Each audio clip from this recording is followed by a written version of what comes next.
not the way they say it, it's the way you interpret it. Because people don't read what they're looking at, they read what they think they're looking at. And the other thing he said as they were carting him off was he said 16th Amendment income.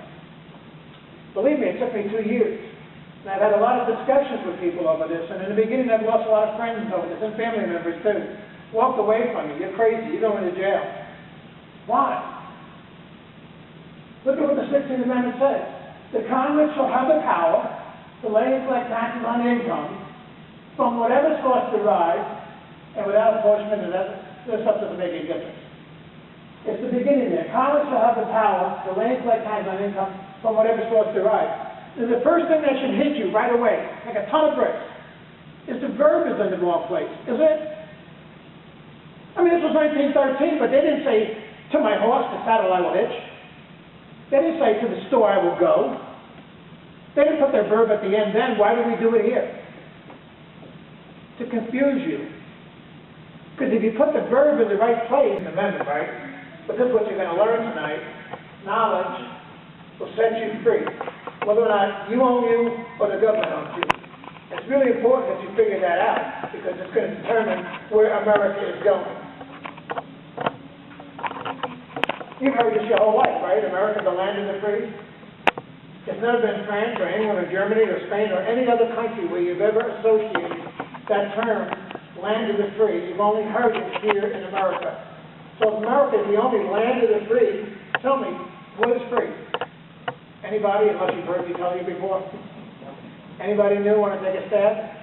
What is free? Air? They're charging for that too. They already do it at the gas stations, right? When I was a kid, you punch your tires up for free. Ma'am? Government. Excuse me? Self-government. Self-government. Well, yeah, you're kind of on the right track, but we do have a government, so you can't self-govern yourself in a country of government, but you're on the right track, and you'll see that. Sir? I would say no restrictions. Yeah, you're along the same path. You guys haven't hit on the head, but you have an idea, and no one has said to me what they usually say to me, that we're the freest country in the world. I hate when people say that, because no, we're not. We have like 5% of the world's population and 25% of the world's prisoners. How free could we possibly be if they lock you up for everything? We've dropped to 10. Right? Singapore and Hong Kong are the freest nations in the world, but you still don't hear them say Hong Kong land of the free or Singapore land of the free. So it's not about freedom. Being free is not about freedom, and people do get that confused. What was so different about our founding fathers is we are here tonight, the founding children of our founding fathers. And yet it was not that long ago, some of you here might have even had grandparents who lived at the time of our founding fathers. I mean, that's how close they were in time.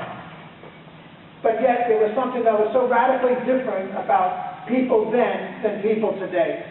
Anybody want to take a stab? And I don't mean, by the way, TVs and air conditioners and great cars and stuff like that. Yes, sir. I might be wrong here, but I'd say they were very well educated.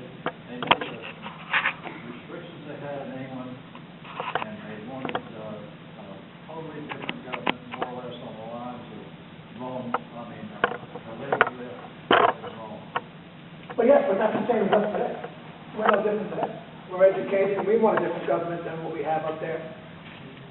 It's something else, and the hint is on the board. Everywhere they look, every one of our founding fathers owned slaves. Because if they didn't, then their friends did, or their neighbors did, or their relatives did. Slavery was everywhere. It was as common as cars on the road. It wasn't new to them. They knew what slavery was. They knew what it was to own another person, and they knew what it was to be owned. So when we say America, the land of the free, what they wanted for their founding children, who is us, is to be free and have nobody own us. This is a question of whether you own you or the government owns you.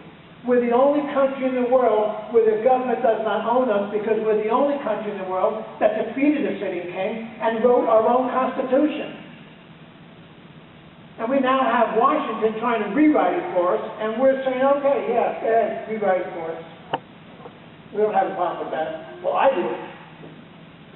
But this is the most important and crucial issue there is, because if you don't get this one straight, nothing else matters.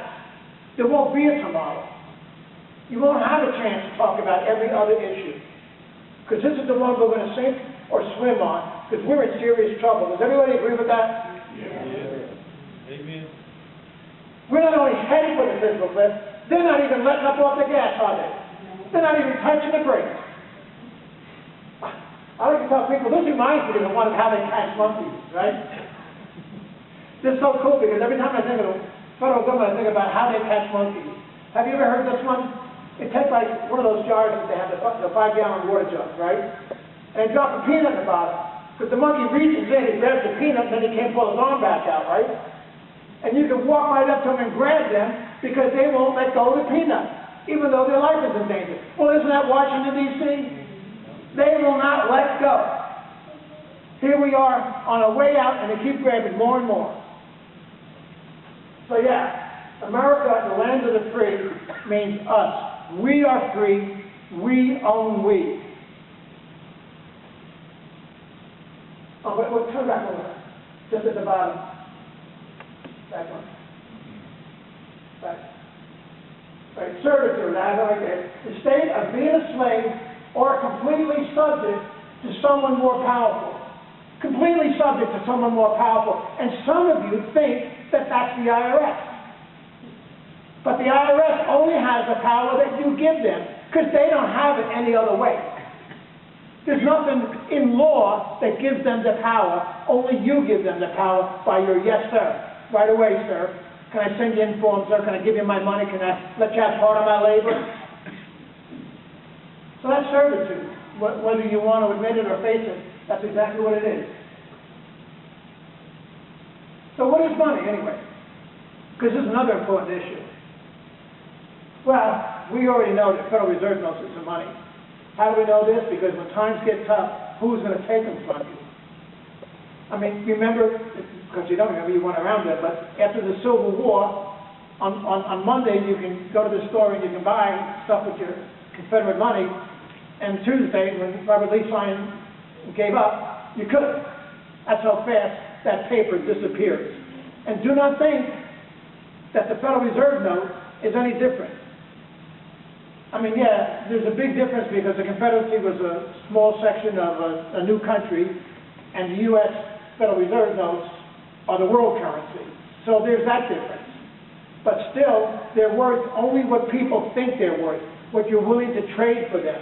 And as times gets harder and harder, you're going to give them less and less of a value. That's why when people say the price of gas went to $5, no, it didn't. The price of gas never goes up. It's the value of the Federal Reserve note that goes down. You guys understand that? You're paying the same thing for everything today as you were in biblical times. I mean, all things being equal. A horse then is about what it costs you a horse now, whatever it is, 2 weeks labor.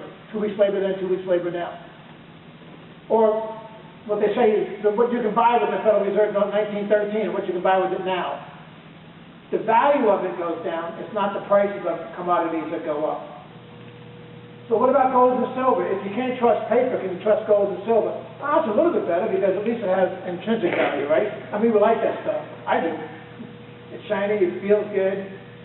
I grew up, and some of you other cotton tops here, you grew up with silver coins, right? We didn't appreciate them then, because we just took them for granted. But boy, would I like to have them back now, right? The Mercury dime, the Buffalo nickel, the walking $50. These were beautiful coins, and they had a real value to them. And look at the tin they give us now. It actually rusts. Yeah.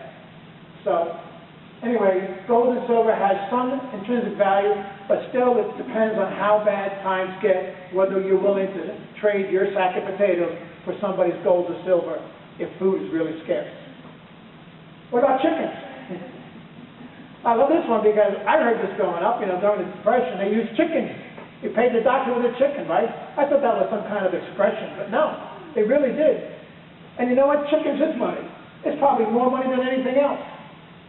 Well, I'm not into grains, but food of substance that you can live on, like chickens, could be considered money because no matter how bad times are, in fact, the worse times are, the more you want chicken and the less you want paper money. Is that right? But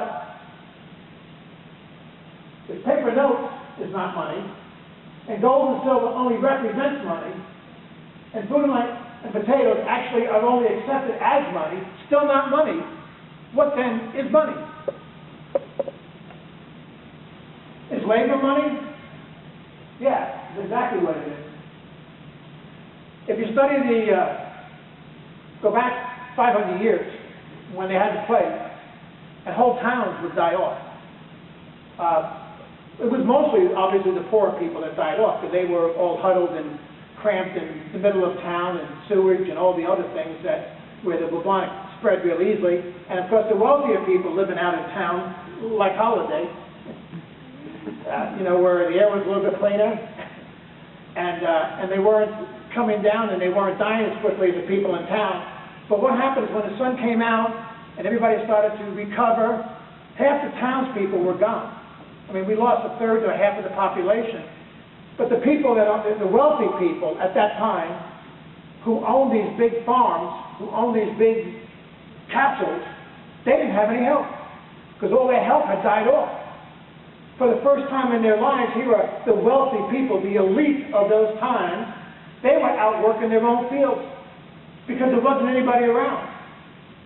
And if somebody walked by, they were making whatever offer they could to come and work and stay on my farm. It actually started capitalism. That's where it all started, right there, the barter system, where we need you to come and mend my fences or milk my cows or whatever it was. We need your labor. Labor became the most expensive and valuable commodity there was, because it was so scarce. So now we can talk about the 16th Amendment. Get that going? You're running.